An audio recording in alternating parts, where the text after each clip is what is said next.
Hare Krishna, welcome to the Bhagavad Gita class 2021 series. We are still on chapter 2, a very, very important chapter, and we are progressing slowly because chapter 2 has just enormous number of concepts. So if these concepts are clarified, then it will be very important for the upcoming chapters for their good understanding. So before we get started, let us recite the Mangalacharan Prayers, which are the prayers to Srila Prabhupada and to the previous acharyas, to Lord Krishna and all the devotees, so that by their blessings we can understand the topics of Bhagavad Gita clearly. Let me share screen, and these are the prayers we will recite, which are given in the introduction chapter of Bhagavad Gita as it is. And first we will recite 2 shlokas for Srila Prabhupada and then these ones over here.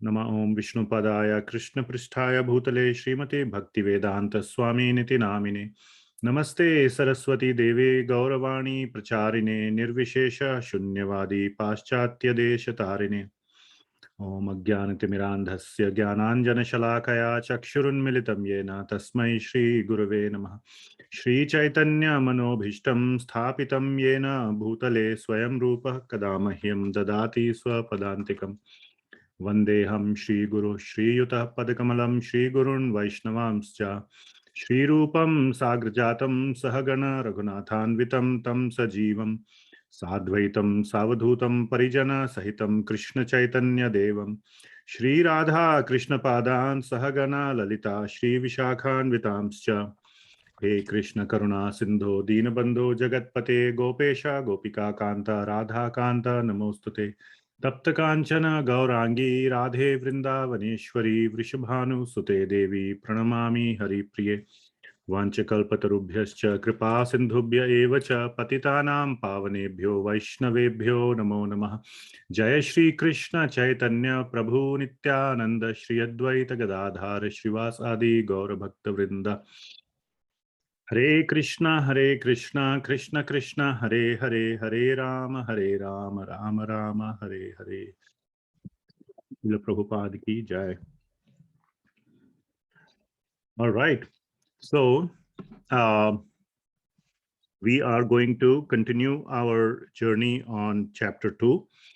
Before I get started, I just want to remind you a couple of quick things. Please keep these 2 hours dedicated to the study of Bhagavad Gita. Please do not multitask. Listen carefully and watch carefully.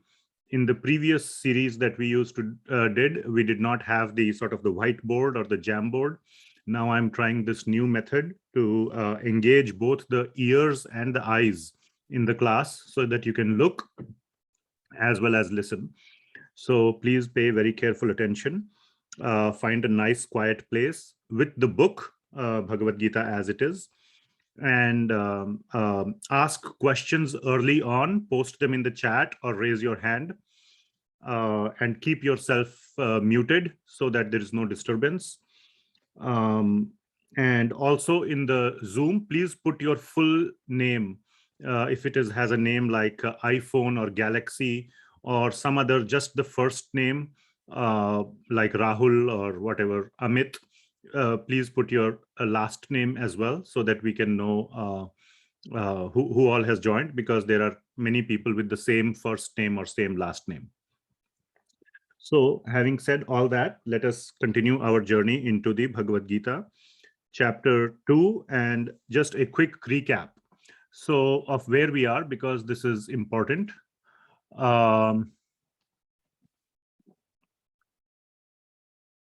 Screen. Okay, very good. So if you remember, from verse numbers 11 to 30, Lord Krishna talked about Atma Jnana, or science of soul. And then from 31 to 38, Lord Krishna talks about what is known as the Karma Kanda, or working for sense gratification.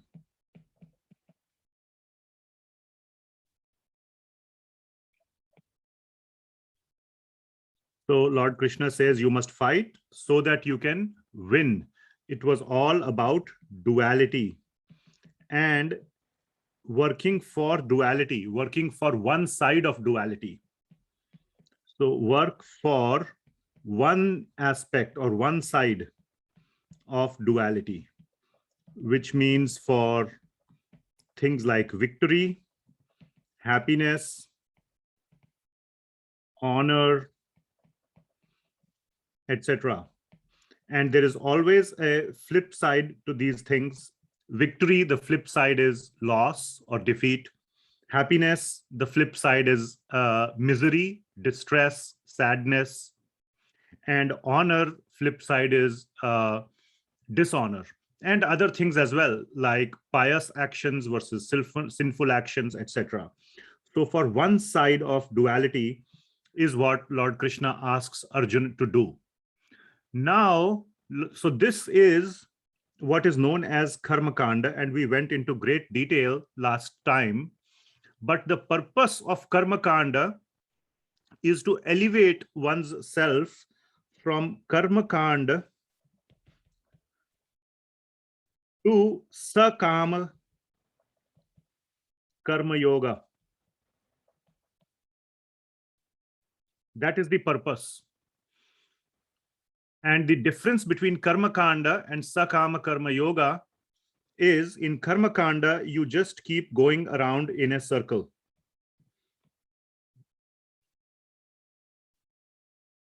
And the circle is that of dharma, artha, and kama. You perform your duties in a legal way, that is dharma. You get certain benefits, that is artha, and then you enjoy those benefits, that is kama. And once those benefits are used up, the benefits are like pious actions, punya karma, which get accumulated like in a bank. When they are used up, you have to go back and perform dharmic activities. But there is no elevation. No elevation. That is the key part of Karma Kanda.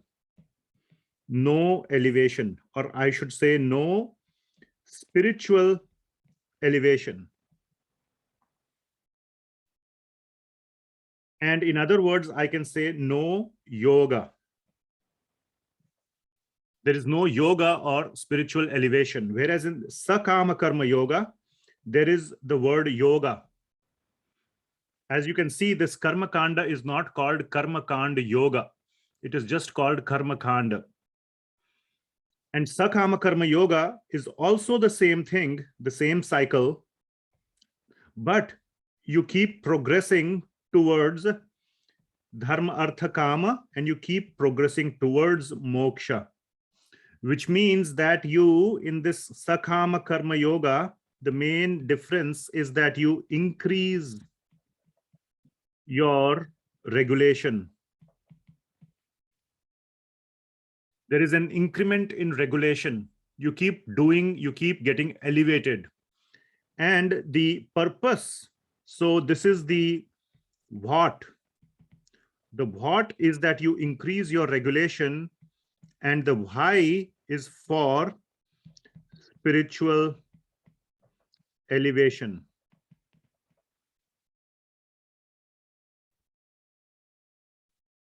Okay? So I hope this part is very, very clear. The difference between Karma Kanda and Sakama Karma Yoga. There is elevation, but in Sakama Karma Yoga, this is Sakama. Sakama means you are still desirous of Artha and Kama.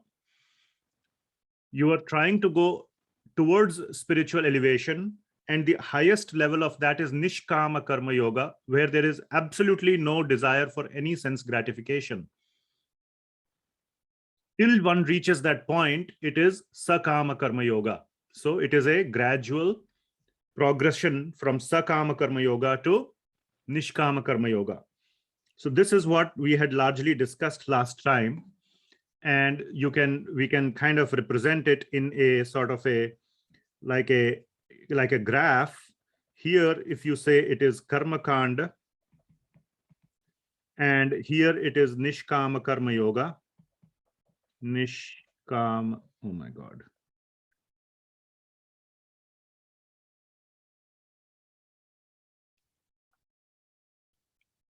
Can somebody tell me where is sakama Karma Yoga in this graph?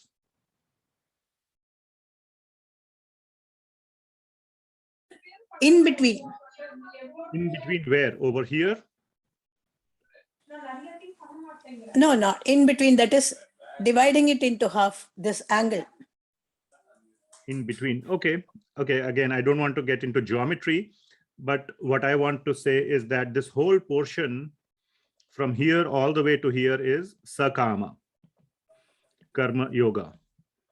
And it is a gradual increase till we reach that final stage of Nishkama Karma Yoga.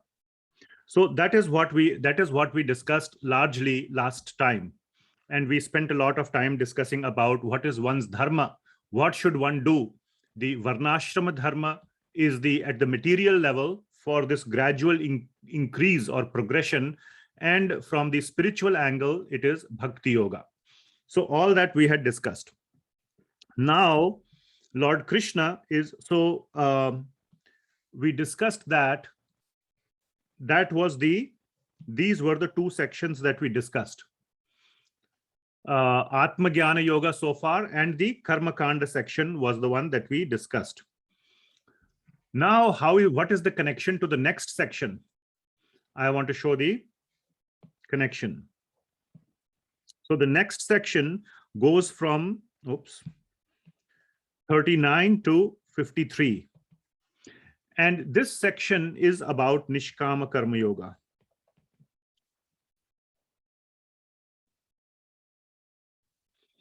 Okay. And in this section, Lord Krishna will clearly describe what is Nishkama Karma Yoga and give many aspects of it. Lord Krishna does not spend too many verses just explaining one point, but explains a lot of aspects around it as well. So this section can be subdivided into many smaller sections, primarily 3 smaller sections, or let me say 4 actually. So 39 to 41, these are 3 verses. Then 42 to 46, 47 to 49, and 50 to 53. I hope all of that was correct. I got it all right. We will check as we go along. So Nishkama Karma Yoga, first Lord Krishna is describing this whole aspect of Nishkama Karma Yoga and a fundamental prerequisite. A fundamental prerequisite of reaching that final stage of Nishkama Karma Yoga is focus. I cannot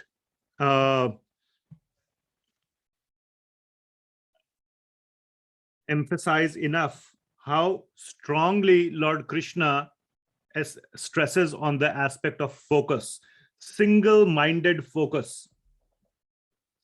And then in the next section, 42 to 46, Lord Krishna is going to stress on the fact what to not focus on, and to not focus on sense gratification, especially, and a large part of the sense gratification. That, let me just go back over here, this Karma Kanda, what we had explained over here, the Karma Kanda, a large part is described in the Vedas. The Vedas contain a lot of Karma Kanda. That if you don't have a son or a child, do this prayer or do this yagya, do this ritual, you will have a son. If you are poor, do this, do this, do this, you will become rich. If you are having a famine, or if you don't have a good crop, do this, do this, do this, you will get a good crop. whatever, if you're trying to find water, now try to think from a very, very long-term perspective, like thousands of years long. These are the most fundamental things, the most fundamental needs of humanity. Not like I don't have a iPhone. Maybe, 500 years from now, iPhones will be a little brain chip in the brain. Your iPhones, people will look at iPhone and say, this is so primitive. Kindly mute yourself, or let me actually just remove that.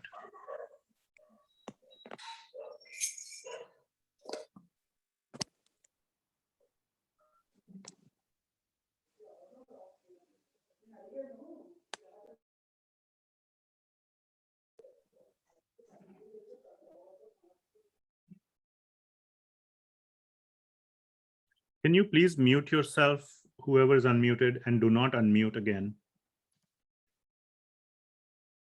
Okay, I have removed the permission for unmute. So we are good. So when you have to ask questions, you will need to remind me that I need to give permission to unmute, because right now they don't have permission to unmute. Yeah, see, we are wasting time in all of this.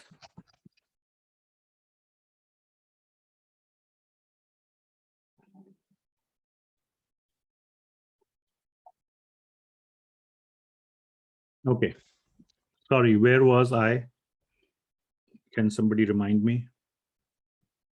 Well, you can't speak, so you can't remind me. Yes, so the Vedas, anyway, let's just restart.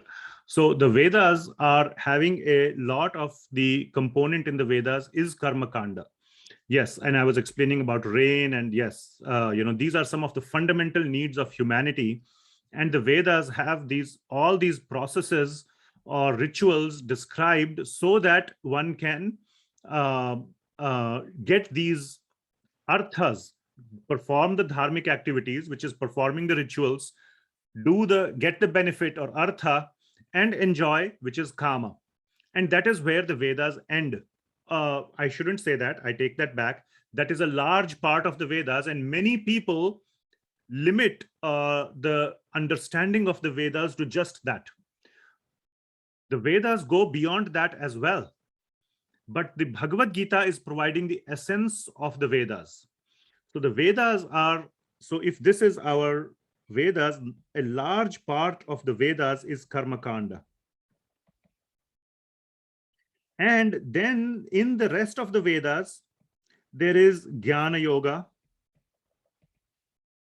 Dhyana Yoga, and finally, in the very end of the Vedas, there is Bhakti Yoga as well.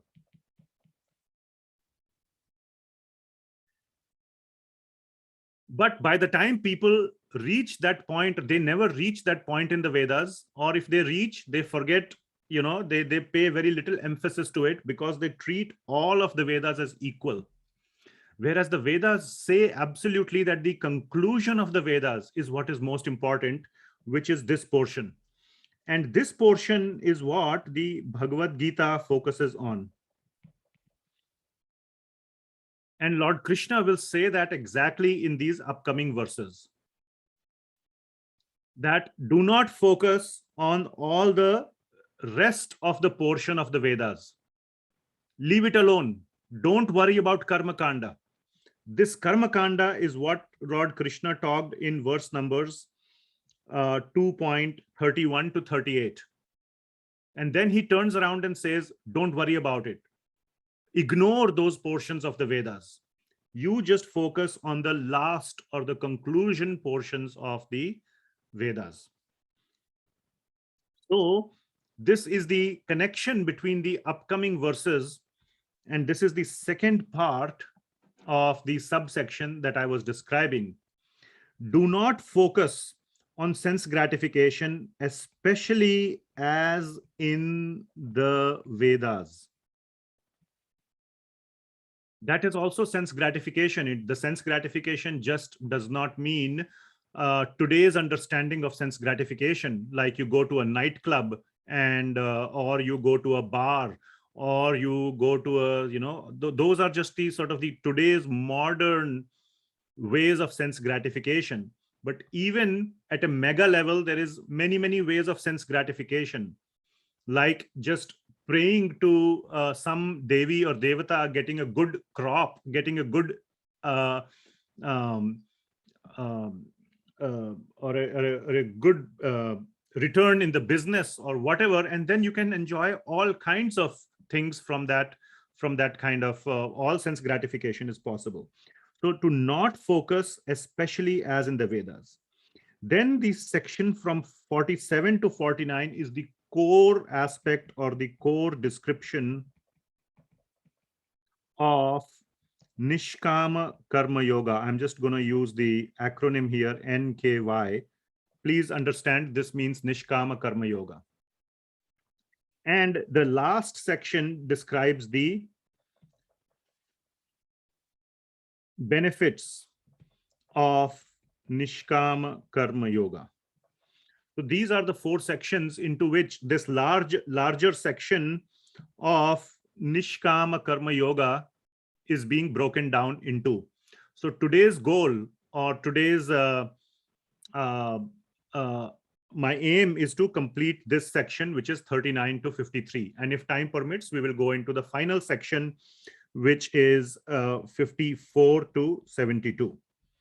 Okay, so this is 5 verses, this is 3 verses, and this is 4 verses. So that is how this whole section is broken down. So let us focus on, or let us, go into the first section, which is the section on focus. So we will go to verse number 39.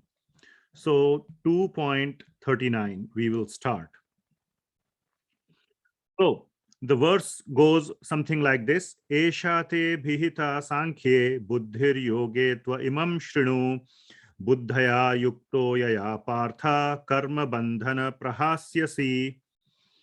So the translation is, thus far I have described this knowledge to you through analytical study. Now listen as I explain it in terms of working without fruitive results. O son of Pritha, when you act in such knowledge, you can free yourself from the bondage of works. So this is a very key verse, key introductory verse to that section of what this whole section largely is going to talk about. So there are several key words in this verse. Esha te bihita sankhye. So the first key word is that what I have described so far is sankhya. So we will talk about what is sankhya. We already talked about it, but that is, Lord Krishna is saying, I have described to you what is sankhya. Now I will describe buddhir yoge tvam imam shrinu. Now you listen, shrinu, what? Buddhi yoga. So this is what has been described already. This is the previous portion. And this Buddhi Yoga is the upcoming portion.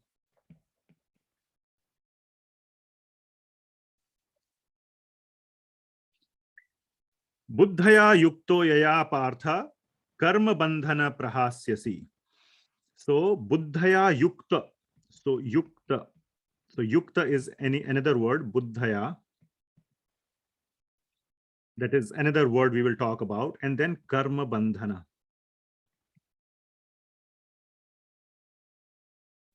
Prahasyasi. So these 4 topics we will talk about in this verse. So sankhya. Sankhya is the which we already talked about. This is the Atma Jnana portion. And this was covered in 11 to 30. This is the analytical study of matter and spirit. That is Sankhya Yoga. Now in the purport of 2.39, purport is a very beautiful and important purport. It's an essay by Srila Prabhupada on Sankhya Yoga. versus Bhakti Yoga. And he also describes what is Buddhi Yoga, which is our second term over here, Buddhi Yoga. Buddhi Yoga is the upcoming section. And what is Buddhi Yoga? Buddhi Yoga, you all understand what is Buddhi. Buddhi means intelligence. That is Buddhi. And Buddhi Yoga means the yoga which is driven by intelligence, which means basically acting intelligently. Now, what does it mean to act intelligently? Even a thief needs to be very intelligent to steal properly and not get caught.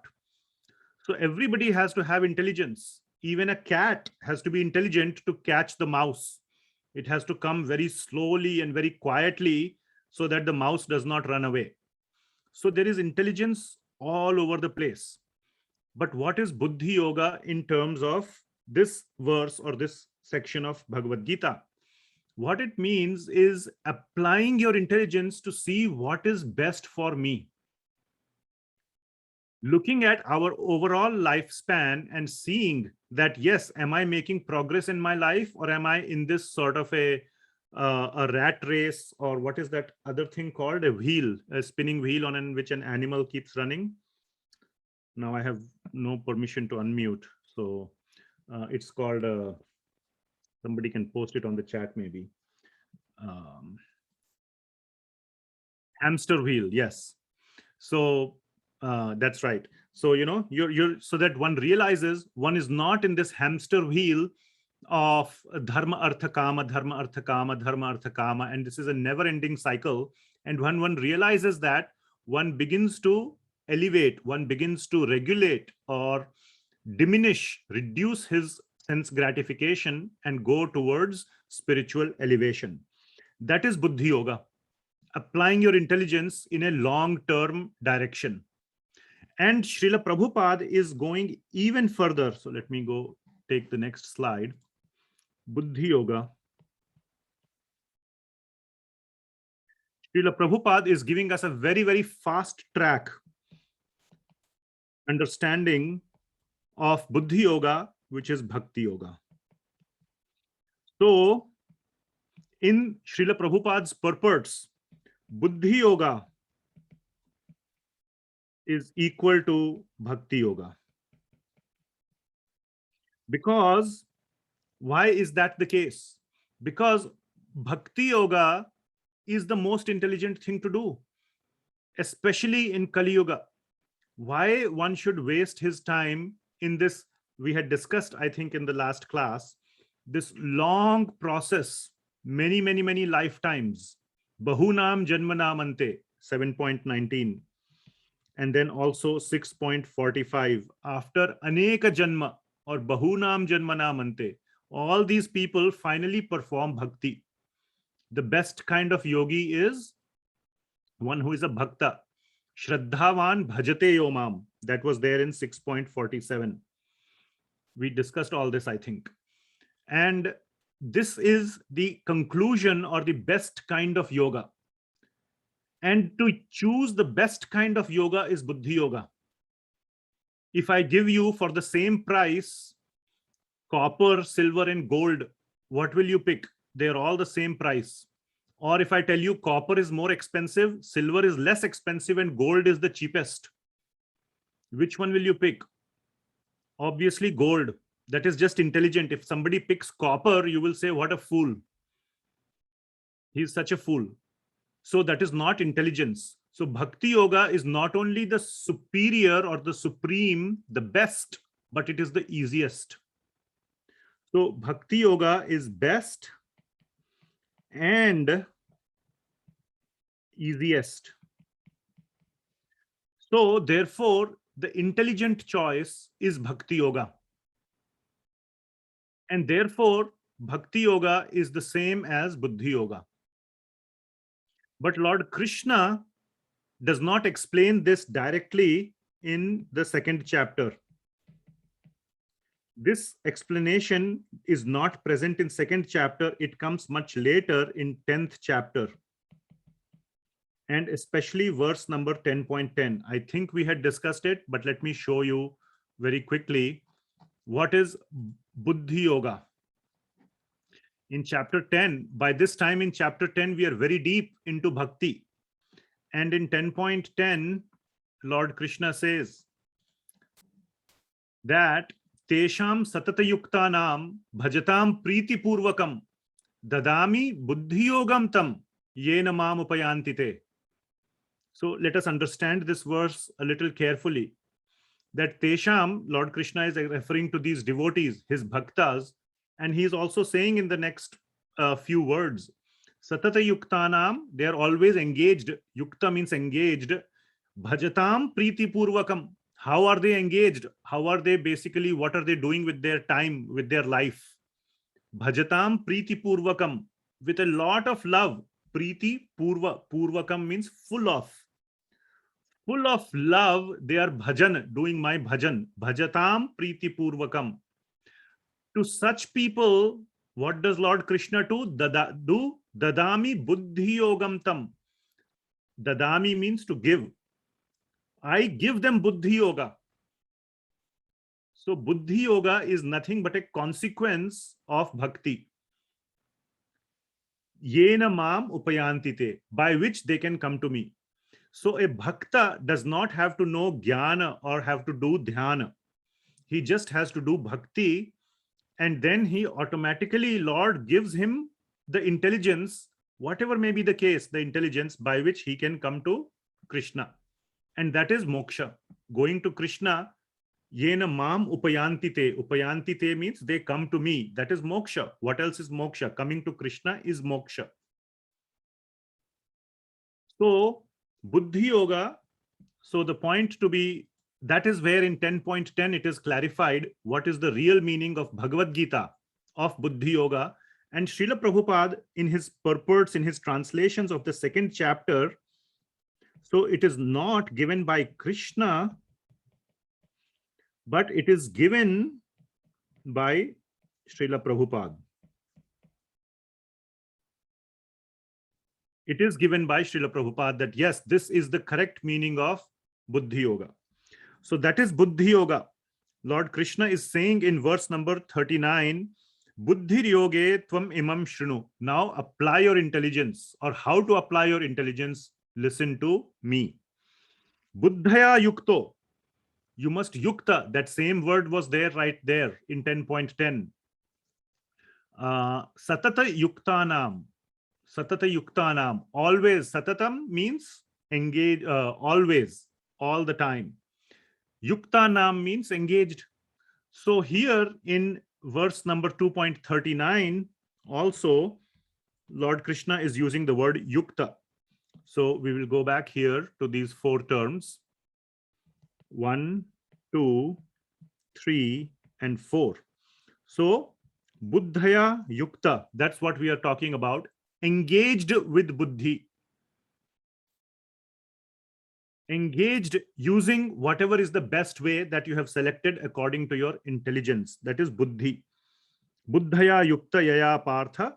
And what is the outcome? Karma bandhana. When you do that, when you are engaged with your intelligence, using your intelligence, you have decided what is the best approach, what is the best path for me. And then you are engaging yourself in that activity, which is bhakti. What is the outcome? Outcome is karma bandhana. Karma bandhana, or rather karma bandhana prahasyasi. Prahasyasi means being released from karma bandhana, being free from karma bandhana, which means being free from all the reactions of karma, pious and sinful, both.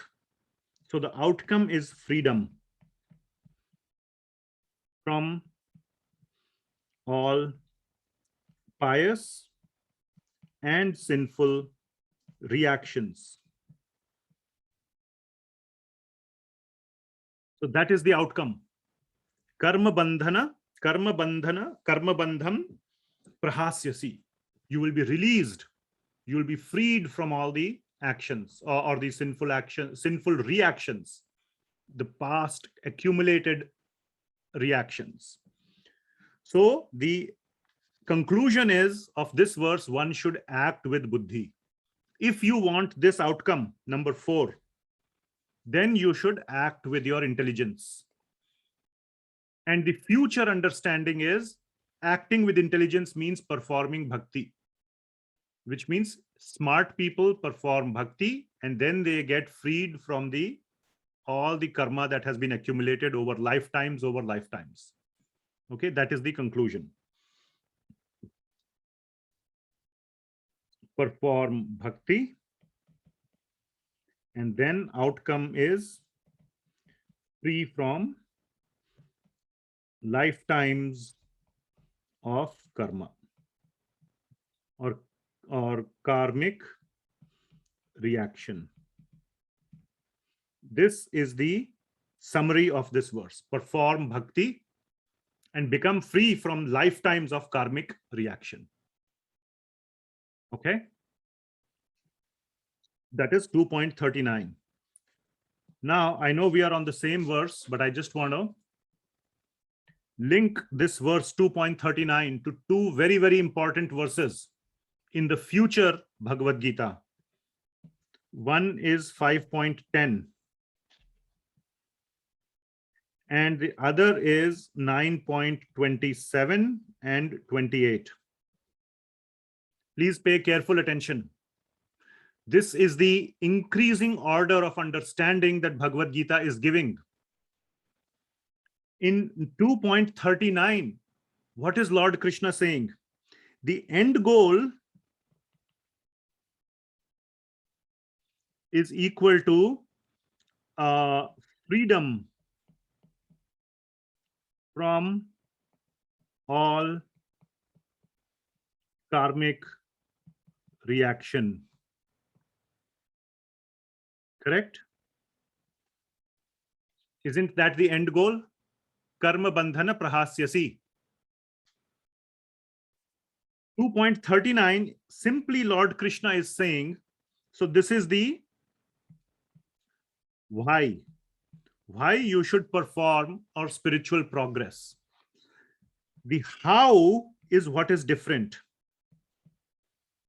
2.39, Lord Krishna is saying, just apply your intelligence. Intelligence. This is the how. That is what Lord Krishna is saying in 2.39. How should you get freedom from all karmic reaction? By applying your intelligence. That is the message of 2.39. There is very similar verse, 5.10. Let us look at 5.10. Bhagavad Gita as it is, chapter number 5, verse number 10. What is verse number 10 saying? Brahmani adhyaya karmani sangam tyaktva karoti yaha lipyate nasa papena padmapatram ivam bhasa.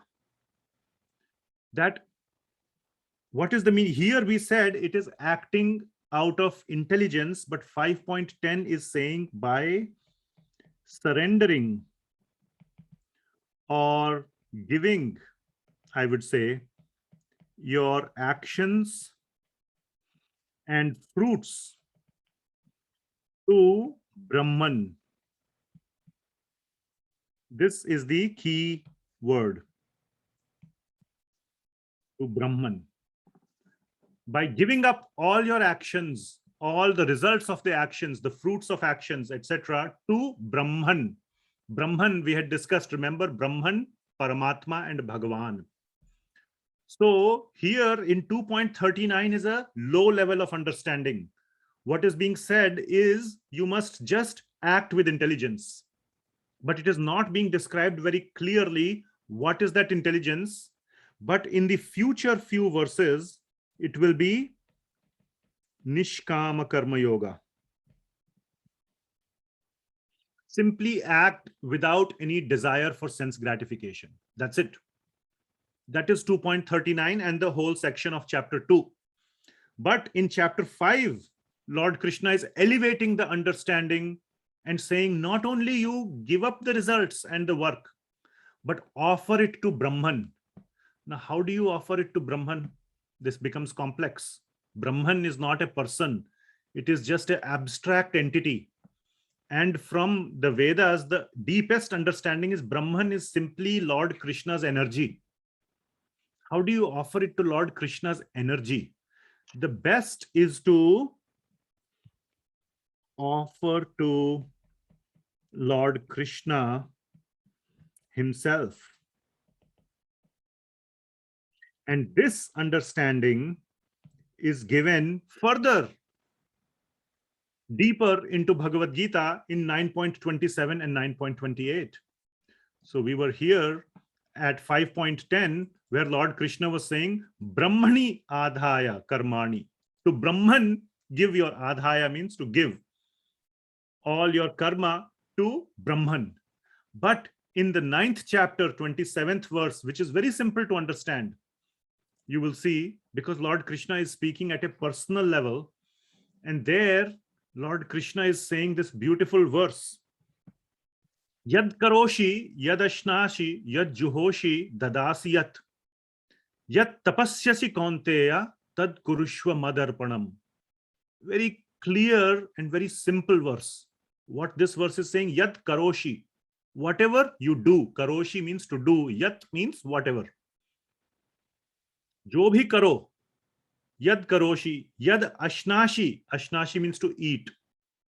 Yat ashnashi, whatever you eat. Jo bhi karo, jo bhi khao, whatever you eat. Yad juhoshi, juhoshi means whatever you offer to anything, to anyone. Jo bhi karo, jo bhi khao, jo bhi arpan karo. Dadasiyat, whatever you give in charity. Dakshina, whatever you give. Dadashiyat. Yat tapasyasi, whatever tapasya you do, whatever austerities you do. Konteya, my dear Konteya, my dear Arjuna. Tat kurushva, that you do. Tat kurushva madarpanam, as an offering to me. So even if you are giving charity to a beggar, you think that I am giving this to Krishna. If you are eating something, offer to Krishna and then eat. If you are doing something, think that I am doing it for the pleasure of Krishna.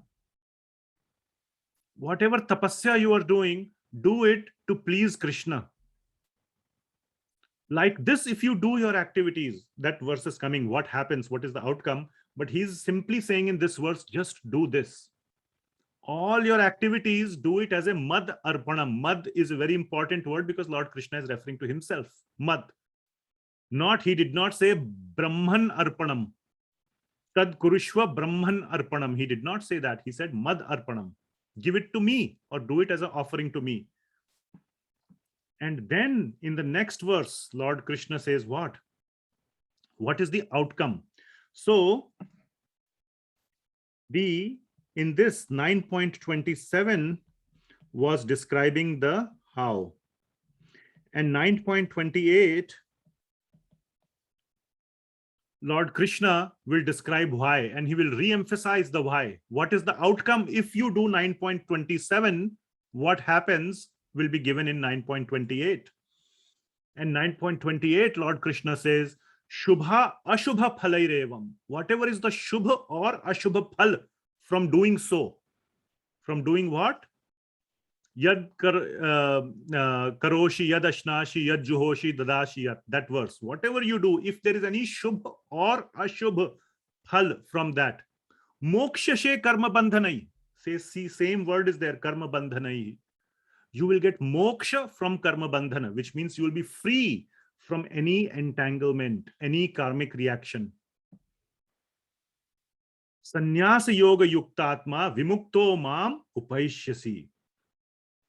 And like this, your mind will be fixed on me. Vimukto mam upaishyasi. You will come to me. You will become mukta from all the entanglements, all the karma bandhana, mam upaishyasi, you will come to me, you will attain me, which is moksha. So this is the highest understanding, 9.27 and 9.28 is the highest understanding of this principle, what is being described in 2.39. But that comes very much later in 9th chapter. But I am giving you this principle right now in the beginning. Okay? So this is the whole sort of the concept. And this is how it is described, how Nishkama Karma Yoga is the same as Bhakti Yoga if offered to Krishna. Not just Nishkama, not that I don't care about the results. That is Nishkama. I don't care about the results. But yes, I care for Krishna's sake. Then Nishkama Karma Yoga becomes Bhakti Yoga. Okay. So that is that whole verse number 2.39 we discussed in great detail. Couple of things to point out in the purport of 2.39 is a very beautiful essay by Srila Prabhupada on Sankhya and what is Buddhi Yoga. So I have explained that to you fully. I will quickly refer to some portions here in chapter 2, verse number 39, which is where we are. If we go into the purport, Lord Krishna is describing here. This Buddhi Yoga is clearly explained in chapter 10, verse 10, which is what we read. Tesham satate yuktanam bhajatam priti purvakam dadami buddhi yogam tam yena mam upayantite. That is chapter 10, verse 10. Srila Prabhupada is referring to it in the purport of 2.39. That's why I went and explained you that. So Srila Prabhupada is mentioning that. And then he also mentions this Buddhi Yoga mentioned in this verse is devotional service or bhakti. I explained that also, that this Buddhi Yoga in the overall context of Bhagavad Gita is no different from Bhakti Yoga. And Sankhya means the analytical description of the body and the soul. I explained that also, that Sankhya, as explained in the second chapter, is none other than Atma Jnana, the science of the soul, which we discussed from verse numbers 11 to 30. And finally, Srila Prabhupada is describing very clearly that one should therefore understand that Buddhi Yoga means to work in Krishna consciousness, in the full bliss and knowledge of devotional service. One who works only for the satisfaction of the Lord, however difficult such work may be, is working under the principle of Buddhi Yoga and finds himself in transcendental bliss. Sometimes working for Krishna is difficult, but devotees do that anyway, with happy mind, with a very, very humble attitude and in the mood of serving the Lord. We were recently discussing in the Bhagavatam classes the appearance of Lord Krishna and how much trouble Vasudeva and Devaki had to undergo. They were in jail by Kamsa. And all this because they were trying to please Lord Krishna. In a previous life, they had wanted Krishna as their son. And again, this is Bhagwan Krishna's Leela as to why he gave them suffering. Now, generally, he does not give suffering. When he gives suffering, he also gives the strength to deal with it. So happily, very happily, Vasudeva and Devaki went through that suffering. But he also gave them the strength. When the time came, he opened all the doors. All the jailers went to sleep. Even the Yamuna ji gave way. And Vasudeva ji was able to go to Gokul with Lord Krishna. So, however difficult such work may be, working under the principles of Buddhi Yoga, the devotee finds himself in transcendental bliss. So, Srila Prabhupada is explaining all these points. Okay, so that is verse number 2.39. So I'm just looking at my notes and seeing if I missed any point to explain.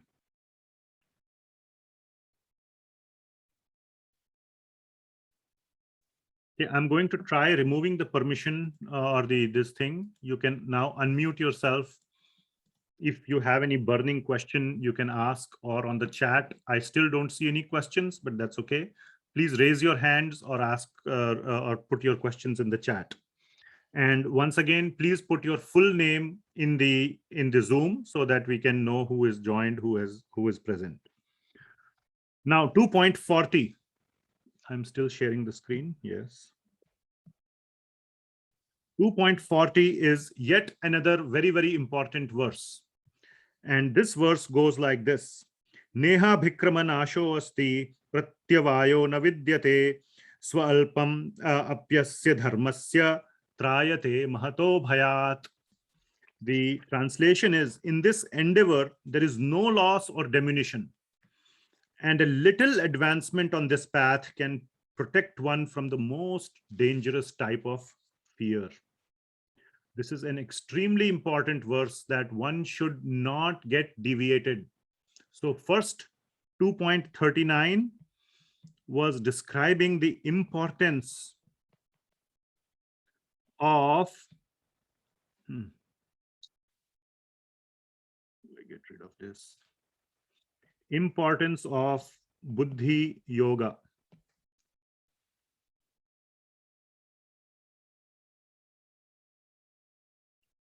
Then 2.40, Lord Krishna is saying that whatever happens, do not deviate. Do not deviate. And even if you have a little progress, it is very, very useful, even in the next life. In this endeavor, there is no loss or diminution. There is no loss, which means nasha, neha bhikrama nasho asti. In this process, there is no nash, which means if you make any progress on the spiritual path, it is never destroyed. It is always yours to keep. If you do a lot of exercise and lose weight, but if you relax yourself and start eating sweets, all that progress is lost. You gain back all the weight. But spiritual progress is not like that.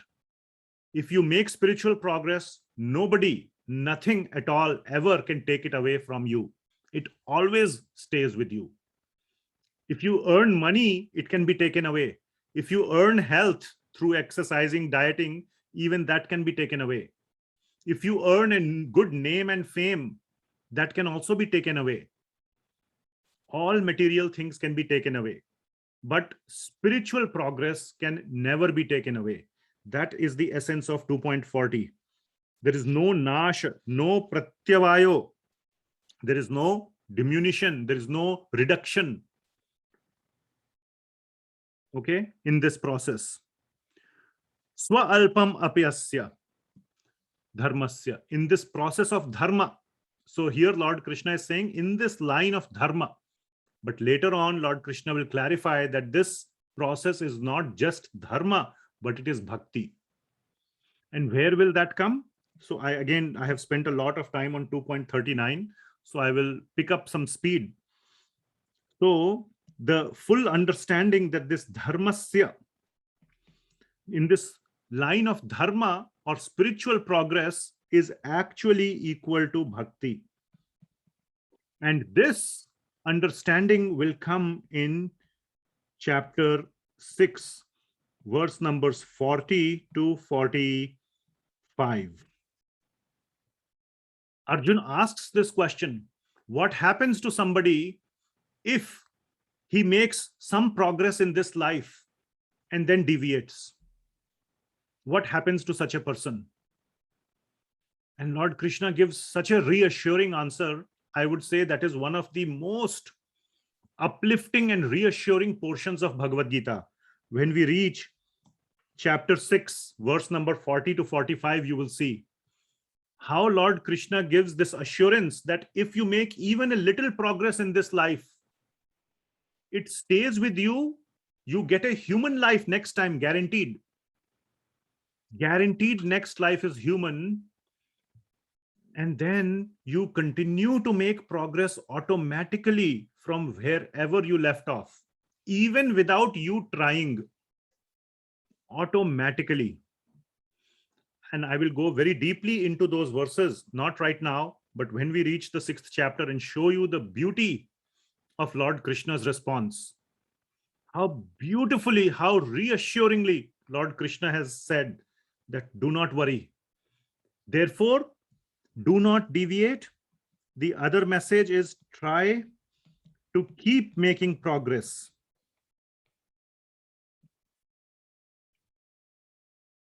Don't worry how fast or slow you are.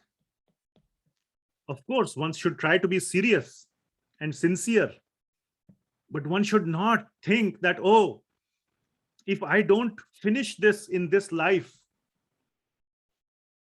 then I'm completely, the whole thing is waste. That is absolutely not the case. This whole, I should in fact not even draw this vertical line because it's unending. This whole thing, between each one is one life. This is one life, this is one life. These vertical lines are just the points of death.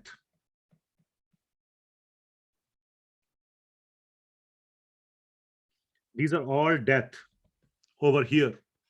Death is nothing but a small blip, a small, rather, inconvenience in the soul's journey. But whatever material progress you make in this time, in this portion, whatever material progress you make will be lost. You will not regain that material progress here. But whatever spiritual progress you make is carried over and taken into the next life. So your spiritual progress, your material progress is something like this. You may make a lot of material progress like this. It becomes zero. You have to again make the material progress. So this black line is your material progress from life to life to life. It keeps getting reset. Even if you're a billionaire in this life, there is no guarantee next life you will start from 1 billion and go to $2 billion. There is no guarantee like that. But in this blue color, what I am now showing is the spiritual line. If you make spiritual progress, you start from here. You keep going up and up and up. You get to keep your spiritual progress with you, unlike any material progress. That is the essence of this verse. Therefore, whatever little progress you can make it in this life. Of course, it is better if you make more every life, then you can be like this. For all the mathematical people, your slope of the graph can be higher. Okay? The slope can be always higher. You can make even more progress like that. But the point is, it stays with you. Neha bhikrama nasho asti. This does not get nasha. It does not get destroyed. Everything else gets destroyed at death. Your body gets destroyed at death. If you built a good bodybuilder, next life, you may be born with a, deformed body. So all the bodybuilding that you did in this life is no use in next life. So that is the essence of this verse. Neha bhikrama nasho asti pratyavayo na vidyate. Swalpam, little bit, alpa, little bit, whatever little bit progress. Swalpa asya dharmasya, the progress that you have made on the path of dharma. Prayate mahato bhayat, will go with you, will save you from the greatest fear, from the greatest dangers. It will go along with you. So that is the essence of this verse. And we will discuss it in much great detail in chapter 6, verse numbers at the end of chapter 6. All right. Okay, next verse, 2.41. Another, see, now we are deep into the concepts of Bhagavad Gita. Another super duper important verse. And this verse, Lord Krishna is focusing on the word focus. Therefore, in this life, be focused on bhakti. You must be focused. Don't let your life go waste. So the verse is Vyavasayatmika buddhir ekeha kurunandana bahushakha yantascha buddhayo avyavasayinam. So the point is Vyavasayatmika buddhi.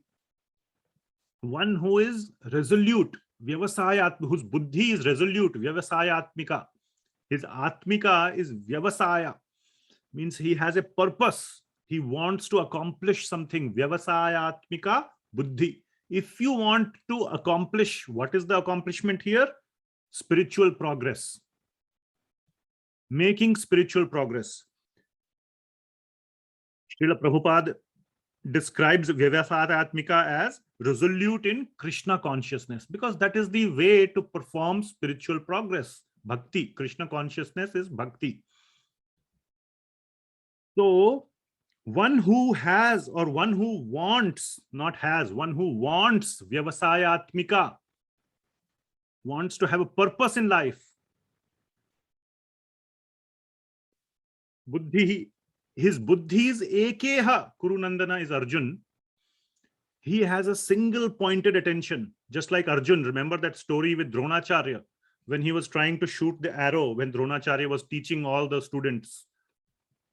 I hope many of you know that story. And all of them said, what do you see? When they were asked, they said, see the tree, I see the sky, I see this, I see that.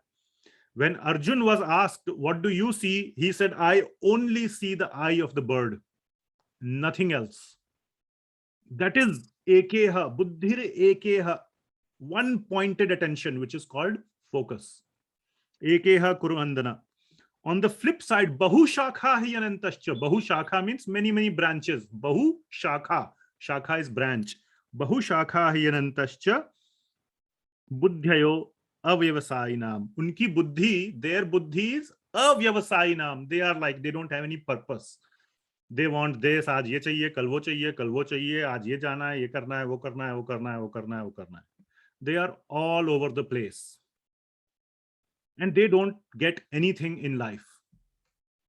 So if you are resolute that I want this progress, focus is the name of the game. Ekeha, buddhi ekeha. That is the key word of this verse. Single pointed attention. So those who are resolute on this path in purpose, their purpose is resolute. I want this. I want to make spiritual progress. For that, you have to realize the value of spiritual progress.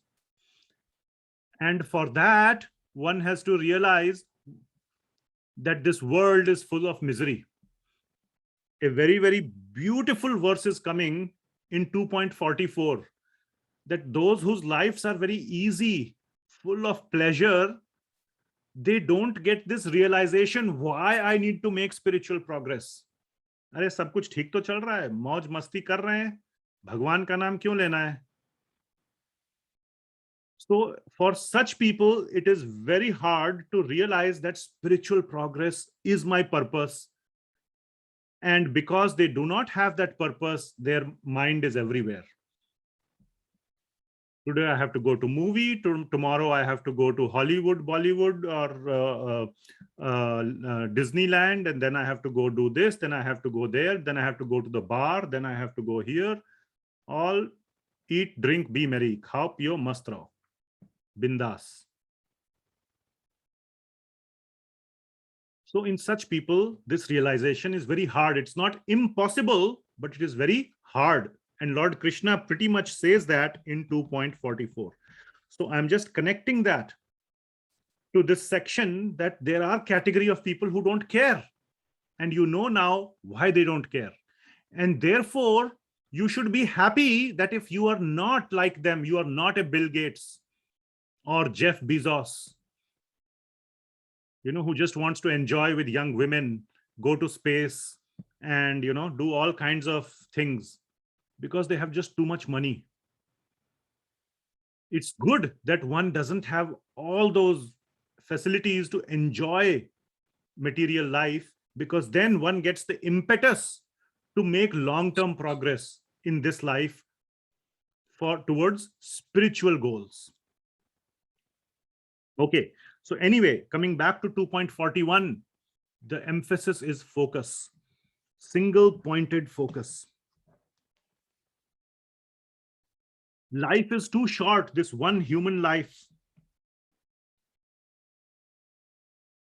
is too short to focus on anything one. Life is too short. Winning one Nobel Prize is one people's life's aim. To earn 10 million or $1 billion can take a lifetime. To do anything one, let alone 2 or 3, one lifetime is too short. So the point I'm trying to make is that a lifetime is too short, even for one material purpose. Please mute yourself, otherwise I will have to, please either drop out or mute yourself. Be careful with your devices. I'm very serious. Don't play around with devices. If you cannot remain on mute, please drop.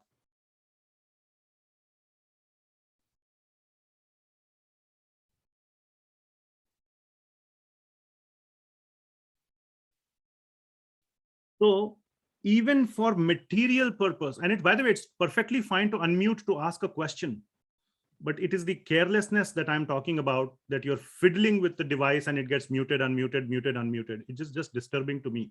We are having a very serious conversation about Bhagavad Gita. And for children, I request the parents to sit with the children. It is not okay to just send your children to the Bhagavad Gita class. Please sit with them. This is extremely important knowledge. Way more important than mathematics or English or reading or anything else. Parents go around taking their children today math class, then soccer class, then music class. You do so much effort for taking children to all these classes. Please put same effort, if not more, to give Bhagavad Gita knowledge to children as well.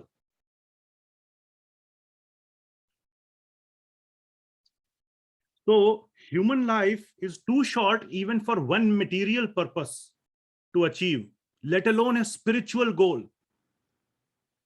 And if you are not single-pointed focused, it's not going to happen. And therefore, in the human life, for a devotee, or I would say a spiritual seeker, sadhak, his life is defined by a sense of, number 1, urgency, and number 2, seriousness. Urgency and seriousness. You do not know when this life will come to an end. Try to make the most of this.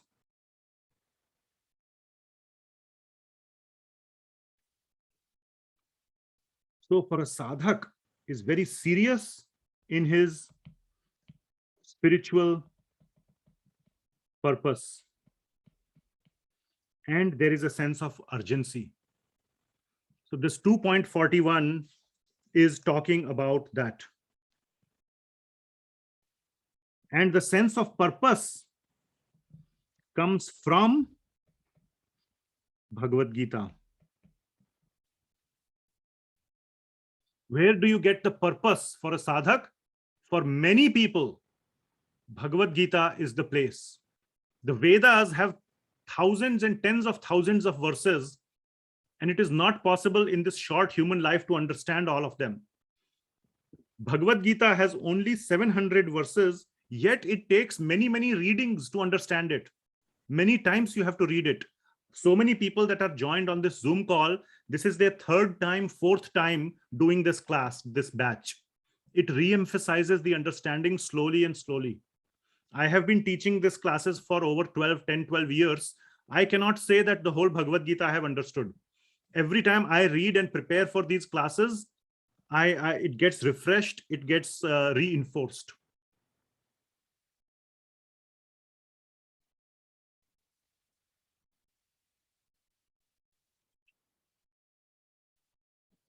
Now let us go to the next verse, which is 2.42 to 43.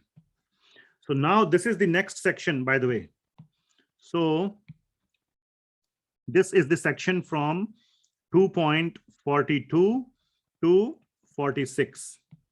This is the section on what not to focus on.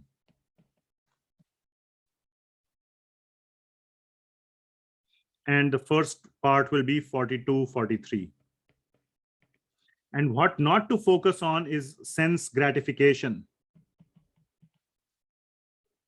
And even the one given in Vedas. One may think that if I'm following the Vedas, I'm not doing sense gratification. No. Vedas, as I said, have a lot of methods for dharmic sense gratification. Dharmic means legal sense gratification. Vedas will never tell you to go loot someone, to kill someone, to rape someone, to injure someone to get sense gratification. Those are all ways of getting sense gratification, by the way. But they are the adharmic ways, illegal ways. So Vedas tell you a lot of legal ways for sense gratification, but it is still sense gratification.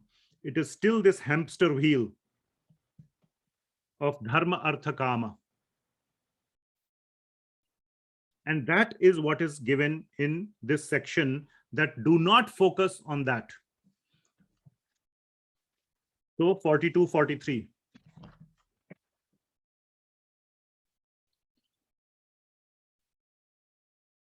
I will just read the translation.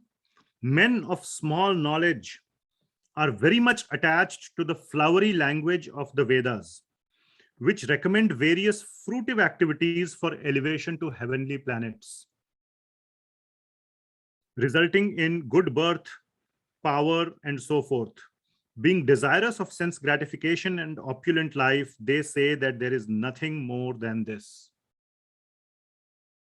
They means the people who follow that portion of the Vedas. बस वेदा में इतना लिखा है, अपन तो यही करेंगे. खाओ पियो मस्त रहो, वेदास में लिखा है. So many people follow just that. And that is called as the Karma Kanda portion of the Vedas.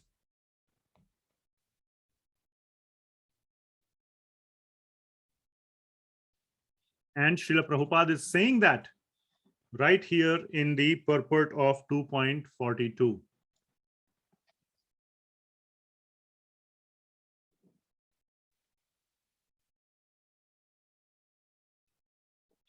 In the purport, Srila Prabhupada is saying people are generally not very intelligent, and due to their ignorance, they are most attached to the fruitive activities recommended in the Karma Kanda portion of the Vedas.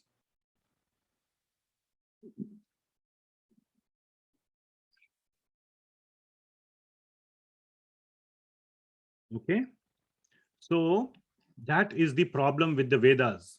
This is the Vedavada Ratha Partha. Vedavada Ratha means the descriptions given in the Vedas, whoever is following Ratah, Ratah means the followers of the Veda, Vada, whatever is Vada, whatever is given in the Vedas, and the followers of that, the followers, Ratah, of what is given, Vada, in the Veda.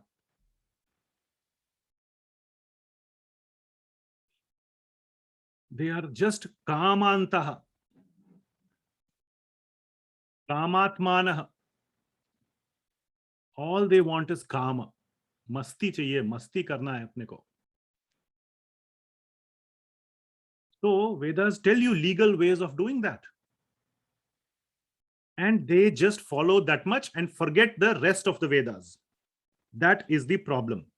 So if you want to understand the whole concept of Karma Kanda, these two paragraphs, Srila Prabhupada is very nicely describing what is the Karma Kanda. See here, they do not want anything more than sense gratificatory proposals for enjoying life in heaven, where wine and women are available and material opulence is very common. That's all they want.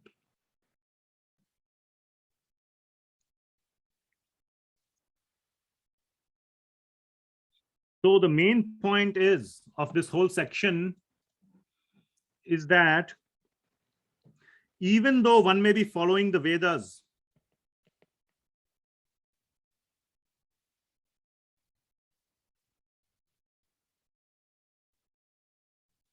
the quote unquote Vedas, the supreme Vedas, and Vedic practices and the rituals or practices given there, the consciousness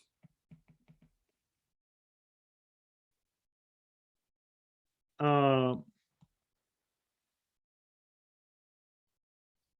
one has could still be completely materialistic. Means wine and women, so to say, the common sort of understanding. Wine and women, masti.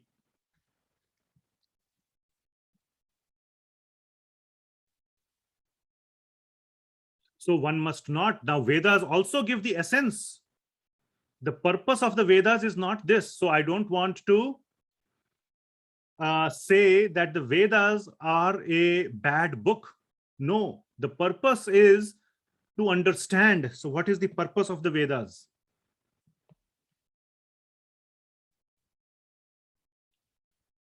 It looks like I am denouncing the Vedas. I am bad-mouthing the Vedas. That is not the case. Vedas are very respected.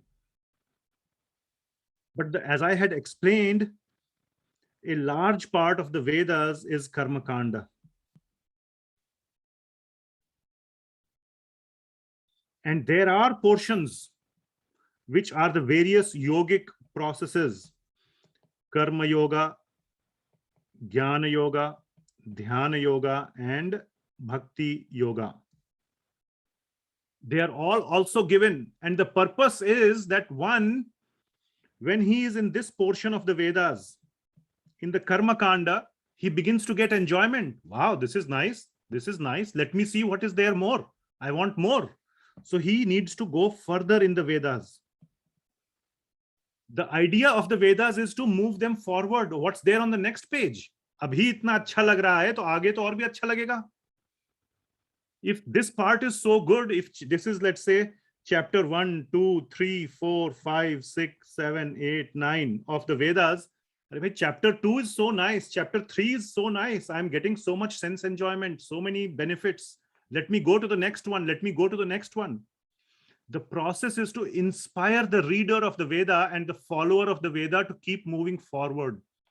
And then when he reaches this portion of the Vedas, then he will start spiritual elevation. So the purpose of the Vedas is gradual spiritual elevation. Gradual, very slow spiritual elevation. So the Vedas have a purpose and a very useful purpose. But this is not suitable for Kali Yuga, especially the gradual part, the slow part, because our lives are very short. And that is why Lord Krishna came to earth to give us Bhagavad Gita, to give us a fast track process, which is Bhakti Yoga.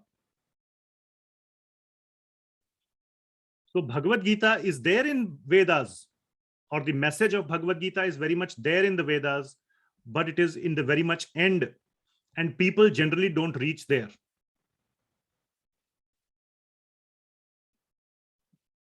So it is not that the Vedas are bad. And then now we come to 2.44, very, very important verse.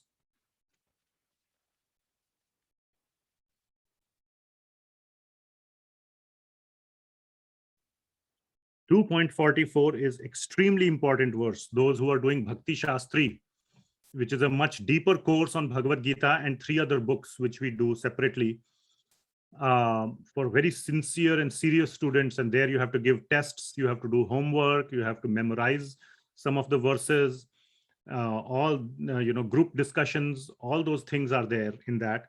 2.44 is a verse that is to be memorized.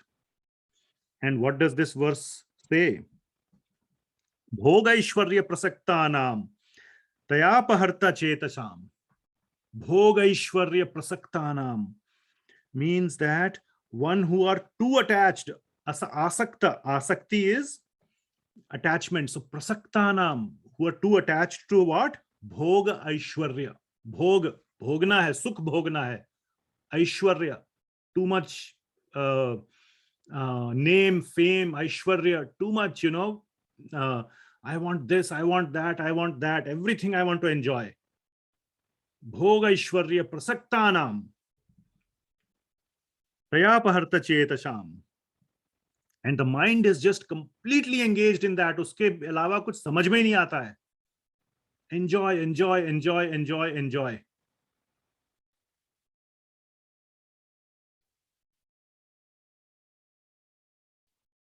Vyavasatmatmika buddhi. This is the same word as in 2.41, that you need vyavasayatmika buddhi. It said vyavasayatmika buddhi ekeha kurunandana. Bahushakha yenantascha buddhayo avyayanayam. So that vyavasayatmika buddhi samadhau na vidhiyate does not happen. That focus in that one purpose does not happen. Too much material enjoyment is very, very averse or very, very not conducive to spiritual progress. That is the essence of 2.44. So the essence of 2.44 is to start giving up material attachments. That is the message. Start giving up material attachments. Without that, a lot of people ask, I want material attachment as well as I want to make spiritual progress. Is it possible? Answer is no. And remember the story of the 3 stone carriers. I had, I think, asked you to do that hearing, the MP3 hearing. Some people said that accent is not clear or this or that. Please try to hear it. Spiritual understanding is always not easy. You have to repeat. You have to put in some effort. It's not that hard. Listen to it 1 time, 2 times, 3 times, you will understand. And I had also given a summary of it earlier. Listen to the previous classes. So start giving up attachments. Don't be attached to sense enjoyment. A very, very beautiful saying from a famous place is that Start training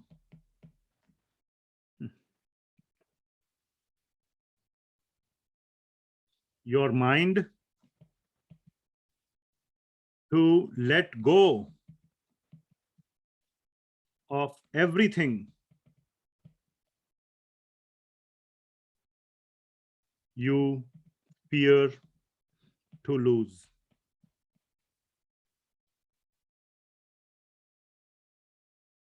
Start training your mind to let go of everything that you fear to lose. Very famous, very nice line. For a long time, I had taken a printout. I wrote this and I took a printout and I put it in my bedroom, so that whenever I would come in or get up from a bed or whatever, I would see this. I suggest you do that also. Make this as the principle of your life right now while you are in the beginning portion of Bhagavad Gita. This is going to be paramount for making spiritual progress. You cannot keep your leg in two boats: sense enjoyment, extreme sense enjoyment, and spiritual progress. Very hard.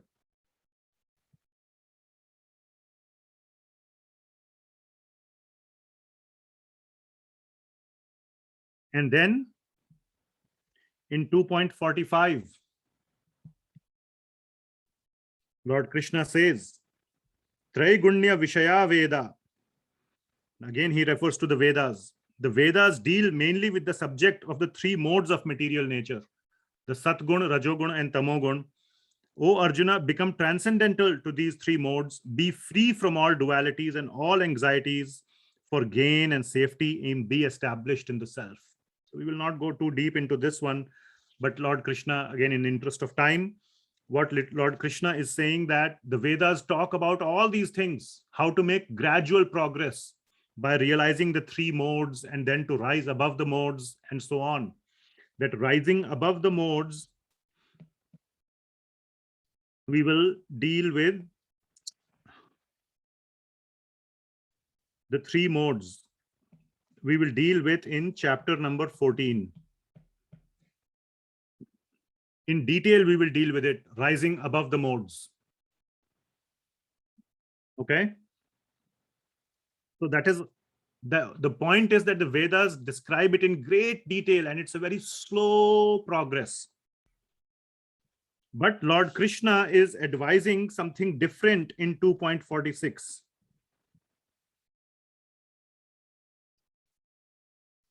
In 2.46, Lord Krishna is bringing out the real purpose of Vedas. The real purpose, again, I will draw this diagram. This is your Karma Kanda section, and then this is your Karma Yoga, Jnana Yoga, Dhyana Yoga, and Bhakti Yoga. The real purpose of the Vedas is this: Bhakti Yoga. And Lord Krishna is saying in 2.46, you must focus on that real purpose of the Vedas. So what does Lord Krishna say? All purposes served by a small well can at once be served by a great reservoir of water. Similarly, all the purposes of the Vedas can be served to one who knows the purpose behind them.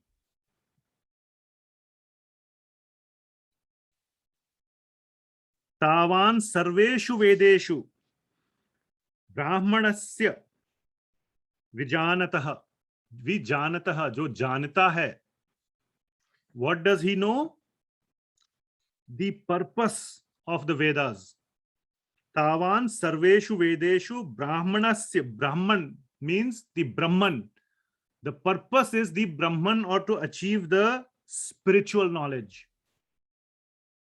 not the Karma Kanda portion.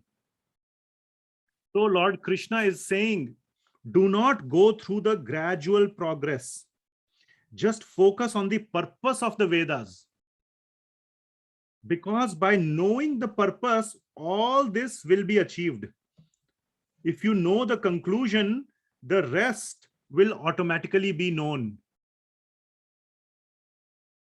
So why go through the long route? Take the shortcut.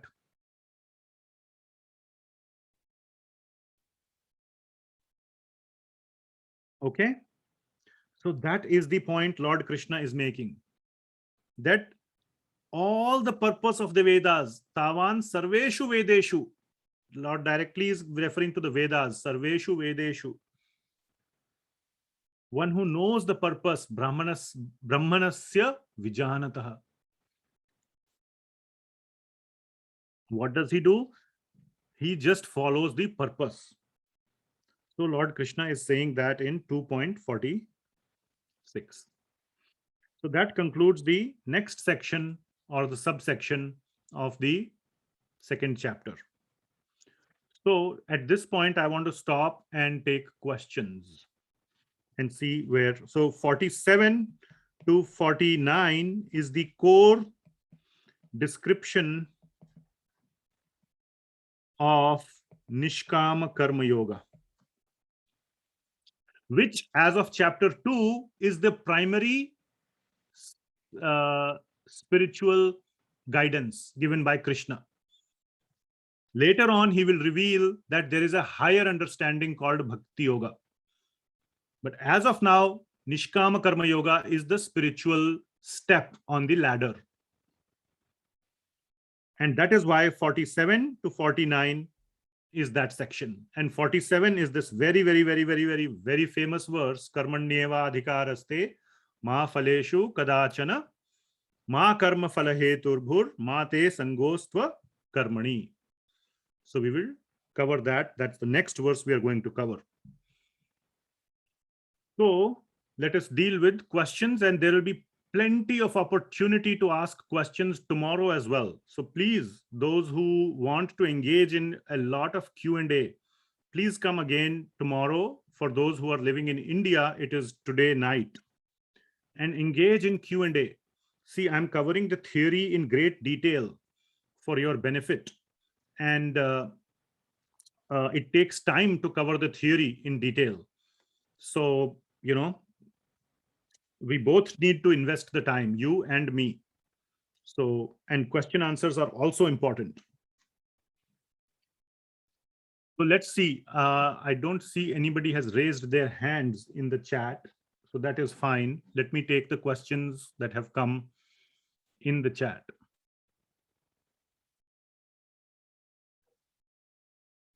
So the first question is, how does one measure spiritual progress within one's life? How do I know if I am doing well or not? There are a couple of ways of measuring your spiritual progress. One way to measure spiritual progress is by the size and quantity of your material attachments.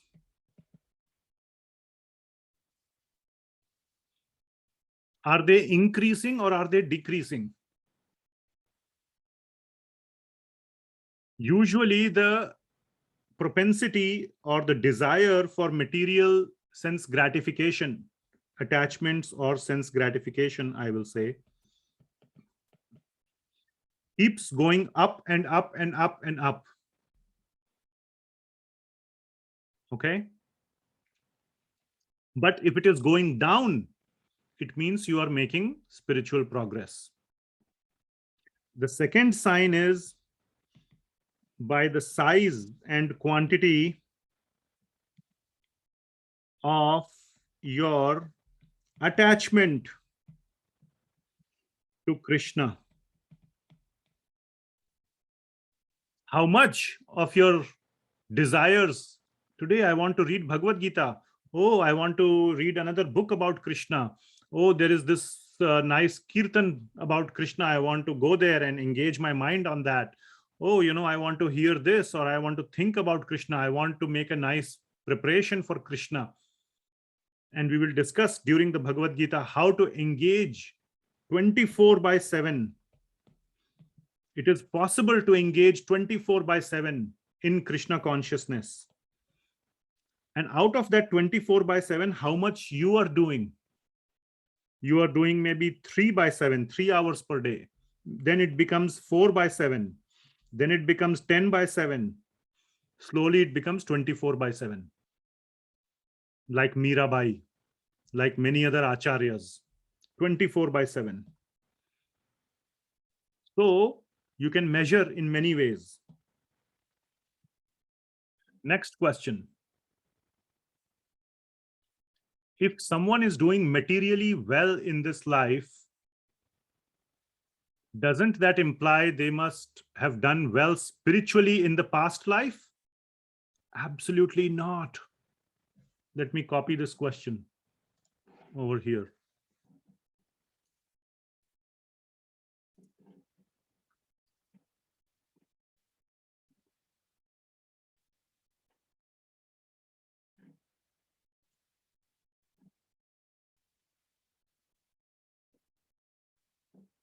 If someone is doing materially well in this life, let me make it like this.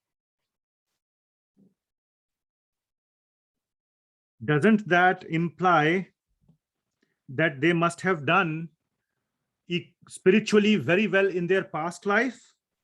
The answer is big fat no.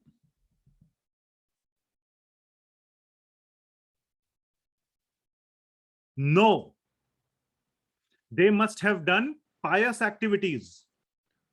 Spiritual is different from punya.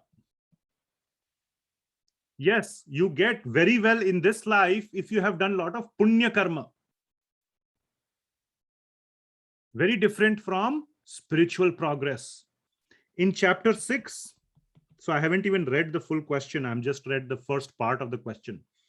Lord Krishna will say, if you make spiritual progress for a long time, next life will be in a spiritual family, in a family of acharyas, in a family of devotees. And they will raise you like a devotee so that you can focus on devotional life, not as a materialistically, khao pio mast raho. Not like that. Okay.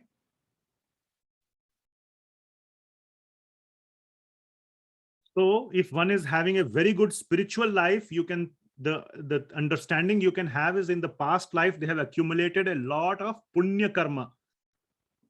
Does not mean that they have attained or done a lot of bhakti or a lot of dhyan or other processes of spiritual progress. This is all karma kanda.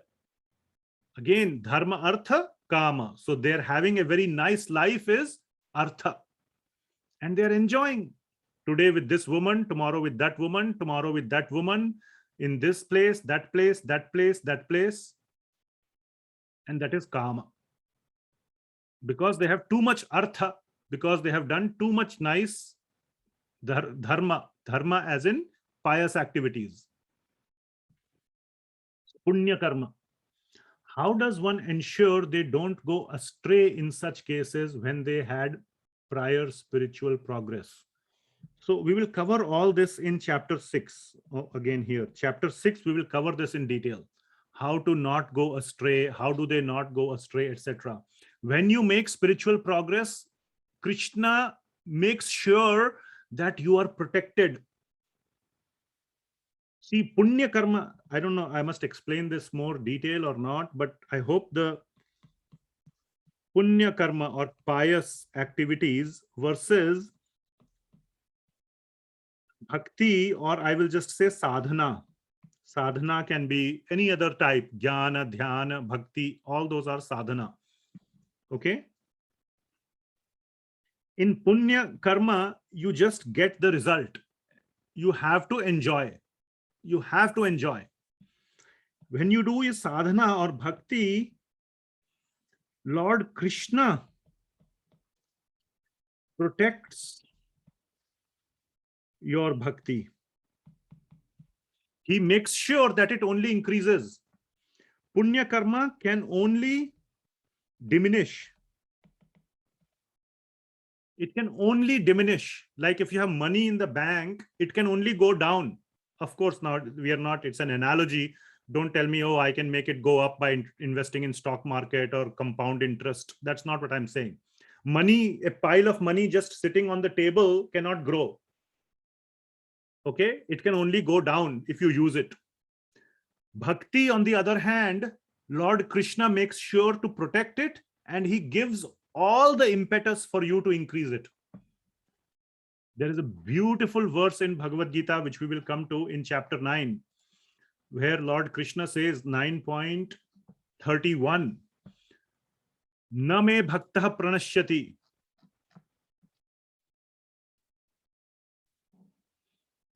Na me bhaktah pranashyati. मेरे भक्त का नाश, नश्यति means नाश, कभी नहीं होता. My devotee never perishes. Na me bhaktah pranashyati. The devotion of a devotee, the bhakti of a bhakta is never destroyed. Krishna is making this promise. So that is the answer to this question that someone asked. How can we make sure we don't go astray? Krishna personally interferes. If you have a lot of pious activity, Krishna will not personally try to protect it and make it go up and up and up. It's totally up to you. Okay. Next part of the question, asking for my kid who has more materialistic comfort than I ever did and ensure he doesn't forget the spiritual path or duty. Okay. Well, hopefully he doesn't. That depends on whether your kid, first of all, in the first place, had some. And if there was true devotion there, Krishna will help to protect it and make it grow. It can never be taken away. Krishna will provide all the impetus from inside the heart to increase it. But of course, there is the person's involvement as well. He also has to accept Krishna's help to increase it.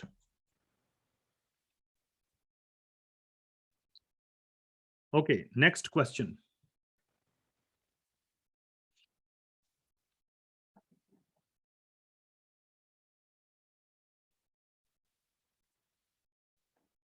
So this question was asked before also. Is Bhagavad Gita as difficult to understand as Uddhava Gita in Srimad Bhagavatam?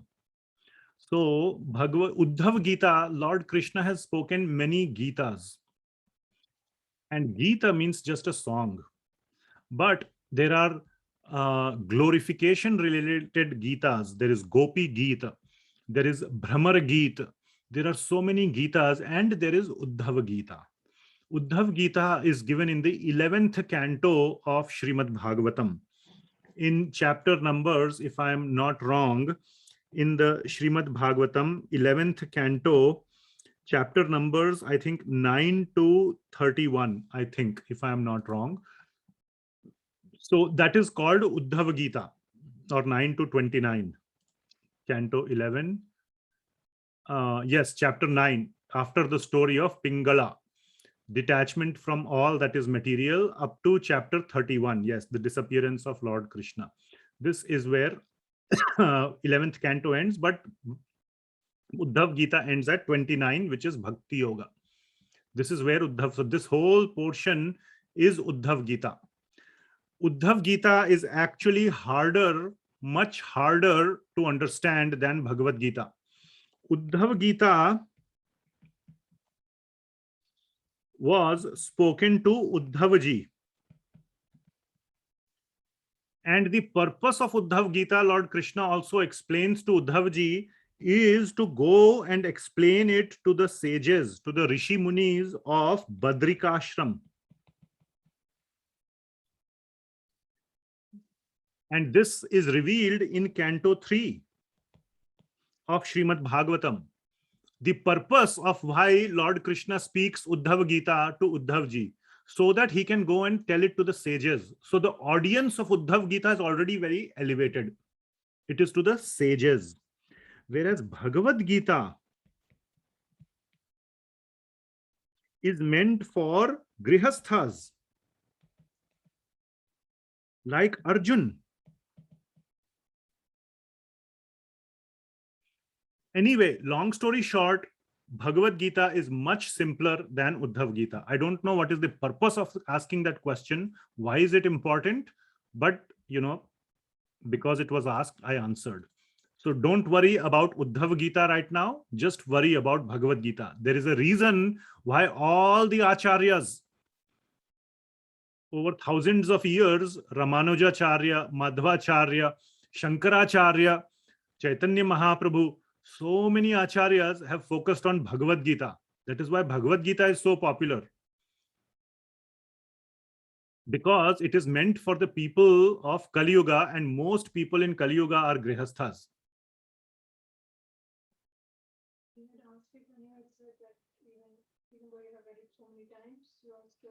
Yes. So this question, my wife is correcting me. She's telling that even I have read Bhagavad Gita many times, still I am understanding. Yes. So Bhagavad Gita, I'm not saying is like a slam dunk or like 2 + 2 = 4. Even Mahatma Gandhi, in the back, we had covered this in orientation. You look at the back cover of Bhagavad Gita as it is, the BBT edition. A quote is given by Mahatma Gandhi, and Mahatma Gandhi is saying that to those who meditate on the Gita will derive fresh joy and new meanings from it every day. That means you cannot, even Mahatma Gandhi is saying Bhagavad Gita is very deep. So yes, it is very deep, but Uddhava Gita is even deeper. Bhagavad Gita is not a cakewalk. It is not like a Jack and Jill went up the hill to fetch a pail of. It's not a kindergarten or nursery rhyme. It is a serious study.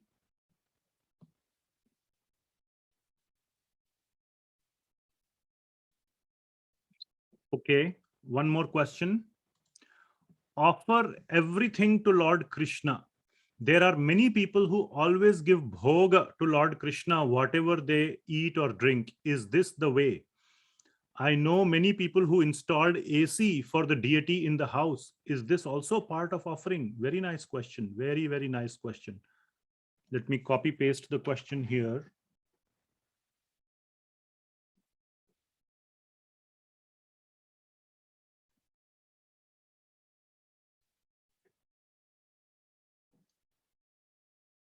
So what is the meaning of offer everything to Lord Krishna? So offer everything to Lord Krishna means to treat Lord Krishna like a person. And what kind of person?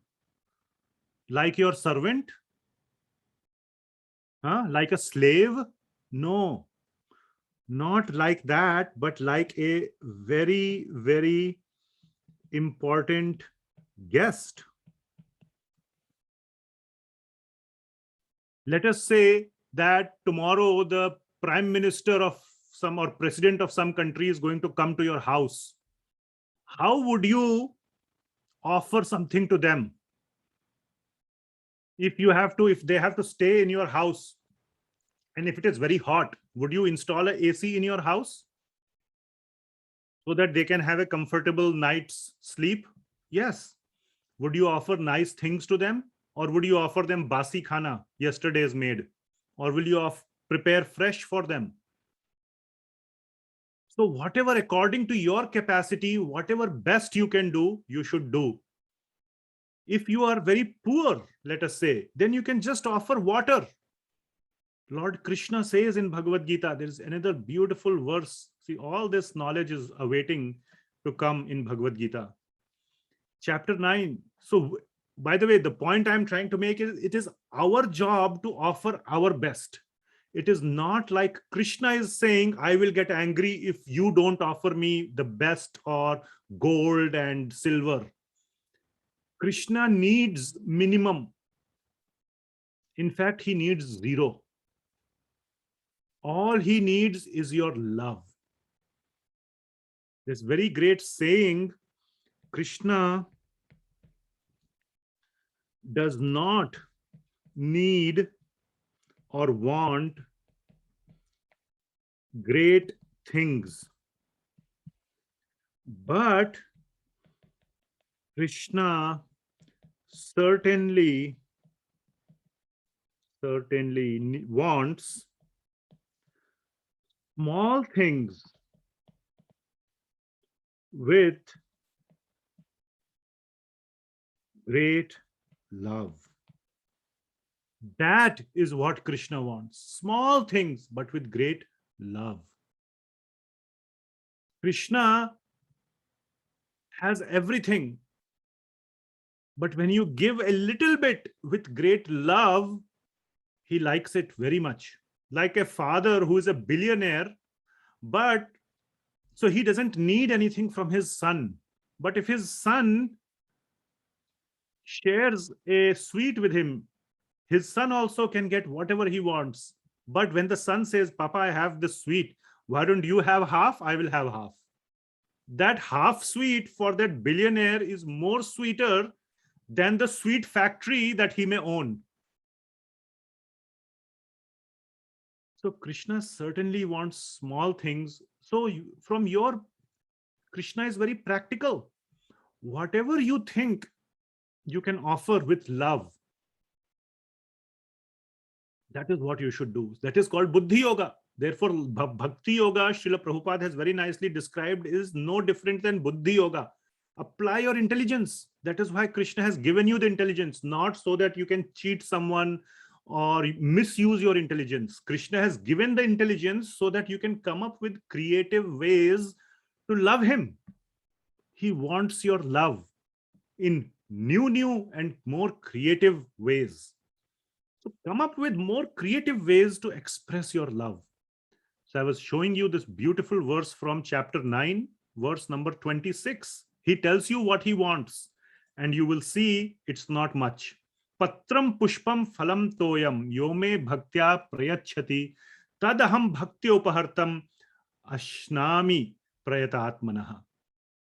If one offers me with love, bhakti upahartam, with bhakti, with love, upahartam. What do you offer upahartam?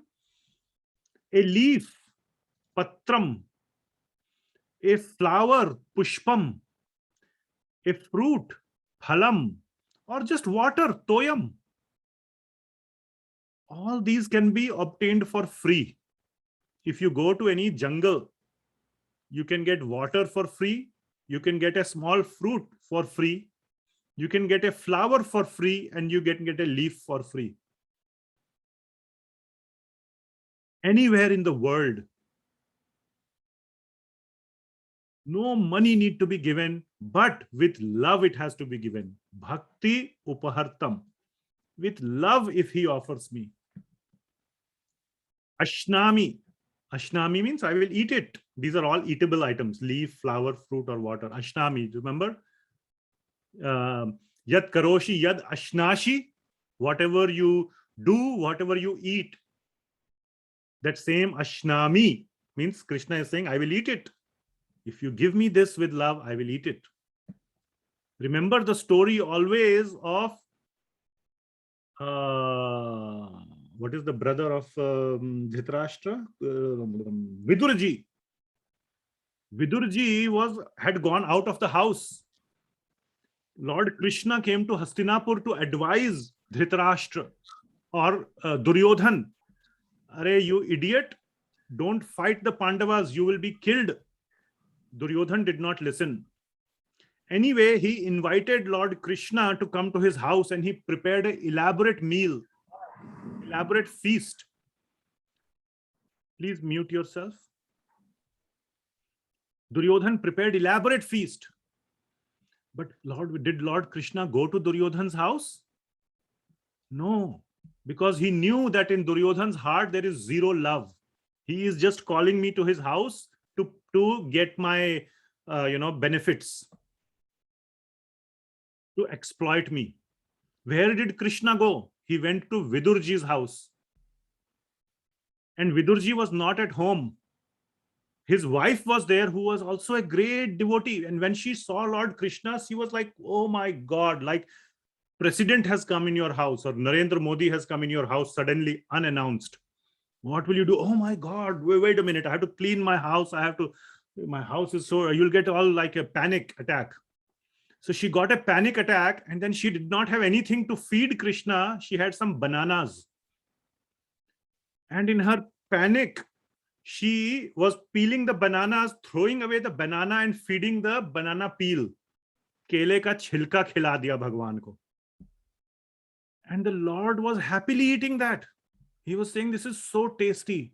केले का छिलका. I have tried eating banana peel just for that reason, to see how it tastes. It does not taste very nice. You can also try it. But because Lord Krishna was given with so much love by the wife of Vidur, he ate so many banana peels. Later, when Vidurji came, his wife was like, you know what happened today? Krishna came to our house. Vidurji said, oh my God, Krishna came. You are so lucky. You got a chance to serve him. What did you give him? Did you give him anything to eat? She said, yes. I gave him a lot of bananas. Let's show me where. Let's clean the banana peels. She takes him, and all the bananas were lying and there were no peels. She said, what? Where are the peels? All the bananas are here. Then she realized, oh my God, I fed him the peels, but he ate it. And then they both realized how much kind Krishna is, just because it was given with love. And what did Vidur's wife do? She used her intelligence. There is no verse in Bhagavad Gita or Bhagavatam or Vedas that you must give banana like this, like that, like that. She was in a panic and she just gave banana peels, but with great love. And Krishna accepted it. So yes, if you feel it's too hot, I must install AC for Krishna. Great. So many not so rich devotees, they put a fan. If you cannot afford AC, put a fan. Do whatever possible, just like if Krishna is a very important guest. Okay? So that is long answer to a very, very nice practical question.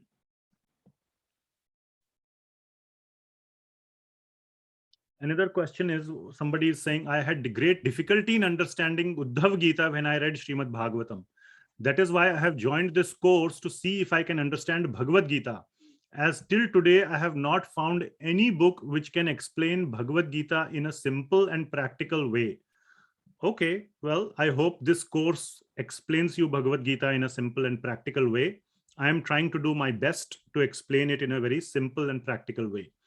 And if you have more questions about, if you find it still hard or tough, please ask questions, come to the question hour session, etc., etc., and we can discuss more and more.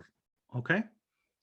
So my job or my goal is to make you explain the Bhagavad Gita in a simple way. That's my goal here. So please help me by asking intelligent or thoughtful, not intelligent, but thoughtful questions. Practical questions.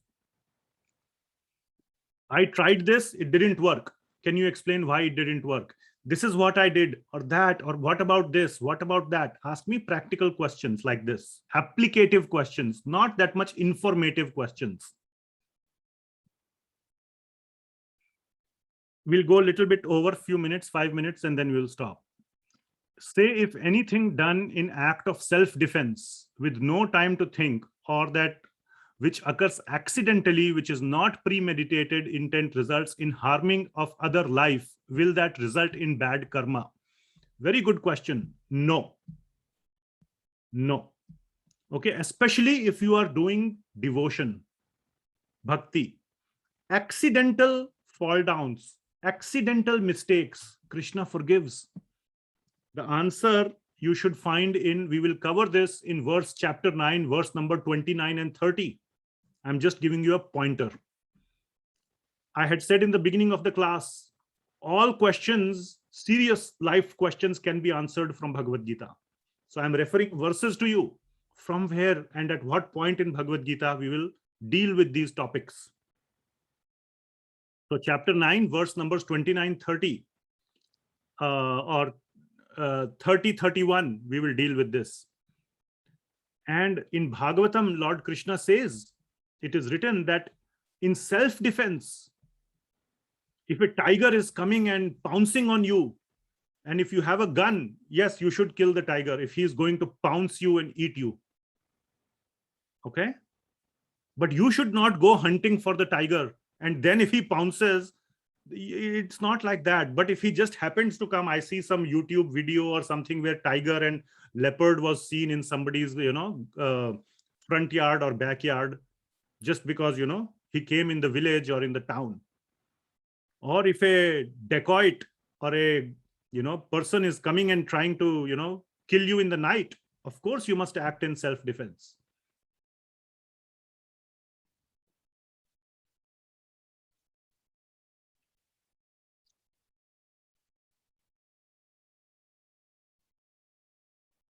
Why does Lord Krishna want our love?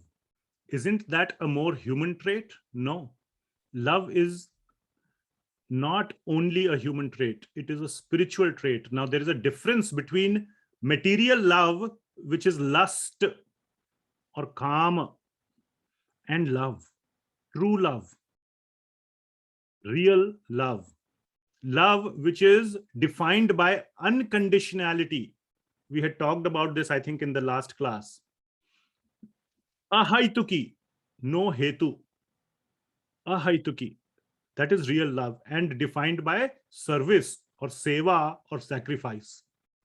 Seva always involves sacrifice because you are serving somebody else other than yourself. He is our creator, so shouldn't he be the one to make us have gratitude and love? Yes. That is why he came and spoke Bhagavad Gita. He's trying to tell you to love me.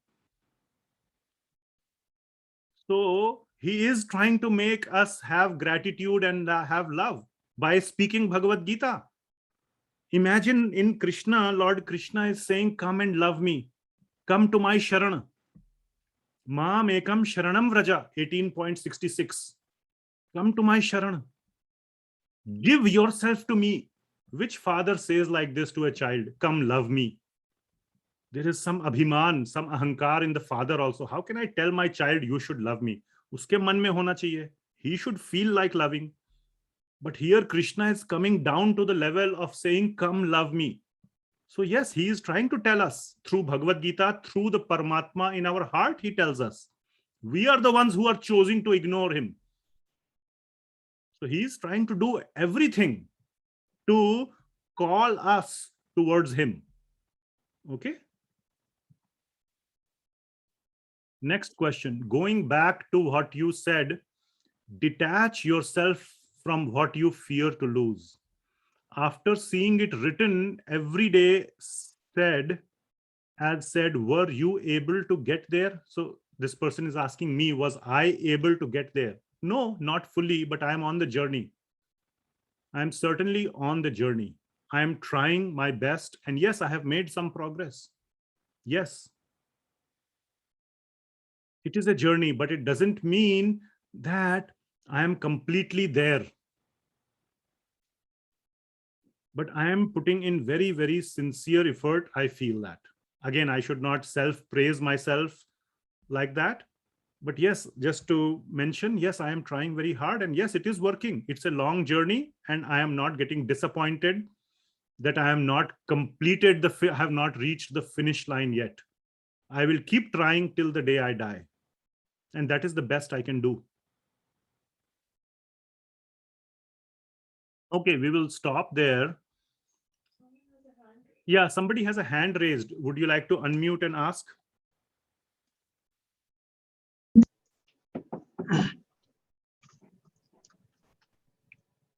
Yes. You spoke about the Vedas, and you said the last portion of the Vedas is the Bhakti Yoga. Yes. I thought, so where is that Upanishads sent? I thought the last portion of the Veda is the Upanishad. So the Upanishad.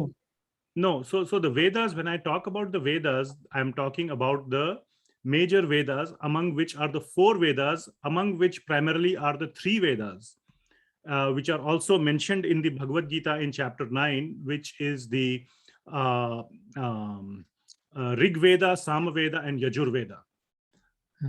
The Upanishads are separate, absolutely correct. And Upanishads are called the conclusion of the Vedas. That's right, that's the last part of the Vedas. Not the last part means it's not like the last chapter, but they are the essence of the Vedas. They are the conclusion. So yes, in that sense, they are the last part, but the Upanishads are talking a lot. Their focus is also greatly on the jnana portion. Yeah. Okay. And in the very end of the Upanishads as well, there is bhakti. Okay. And Bhagavad Gita is also one of the Upanishads. It's called Gita Upanishad. So each of the Upanishads has a different emphasis. And for most of the Upanishads, the focus is jnana. For example, Kathopanishad is all about Atma Jnana, which Bhagavad Gita covers in the very beginning. Go ahead and read Kathopanishad, and you will not get much more information from Kathopanishad what you already got from Bhagavad Gita Chapter 2. Please do that exercise, and then you can see for yourself. And Kathopanishad is considered a very, very prominent Upanishad. Yeah. There is another Upanishad that we cover in the Bhakti Shastri called Ishopanishad. The focus of Ishopanishad is to show the greatness of God, how great he is, not how sweet he is. So the focus is on the Aishwarya, not on the Madhurya, how madhur he is, but how great he is. Okay. So yes, Upanishads have the conclusion of the Vedas, but not the absolute final conclusion, which is the sweetness of the Lord and how to relate to him in sweet love, in a loving relationship. We will stop there. If you have more questions, let us discuss in the question answer session. Thank you so much for being here. Sorry for going a little bit over today. We will continue in the next class. Hopefully we'll see you in the question answer session. Thank you so much. Srila Prabhupada ki jai. Hare Krishna. Hare Krishna. Hare Krishna, Prabhuji. Hare Krishna. Hare Krishna. Hare Krishna.